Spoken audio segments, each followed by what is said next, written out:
বিশ্বাস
আমি আপনি মেহনত করছি, আমার আপনার শ্রমের মূল্যায়ন হচ্ছে না, এই শ্রমের মূল্যায়ন হবে মিনিমাম ওয়েজেসটা আমরা বাড়াবার ব্যবস্থা করব।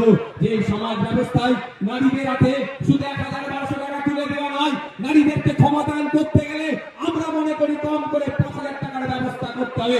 সেই ব্যবস্থা আমরা নিয়ে আসবো। তবে ৫,০০০ টাকা দেওয়ার সাথে সাথে রাজ্য কিছু কাজ বুঝে নেবে।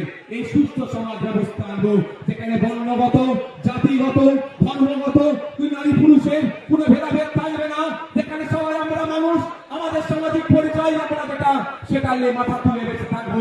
সেই সমাজ ব্যবস্থা নিয়ে আসবো। বাংলার মানুষ যদি ২০২৬ বিধানসভা নির্বাচনে আমাদেরকে সুযোগ দেয়, তবে আপনাদের উপস্থিতি প্রমাণ করে দিচ্ছে যে বাংলার গলিতে গলিতে ইন্ডিয়ান সেকুলার ফ্রন্টের যে জয়টা হবে সেটা আপনাদের উপস্থিতি আছে কিন্তু প্রমাণ করে দিচ্ছে। আপনারা মাঠে যারা আছেন, আপনারা হয়তো বাইরে যাচ্ছিলেন, জানতে পারছেন না। আমি তো একটার পরে এখানে এসেছি, আমি বাইরের অবস্থাটা একটু ঘুরে ঘুরে দেখছিলাম। আপনারা এখানে যেরকম মানুষ আছে এর কয়েক গুণ বেশি মানুষ বাইরে শুধু ঘুরছে, তাই দেখাচ্ছে না বলে। আপনাদের ঘোষণা অনুযায়ী আমি গত বছর ঘোষণা দিয়েছিলাম, আমরা বলেছিলাম আমরা চেষ্টা করবো কলকাতায় ব্রিগেডে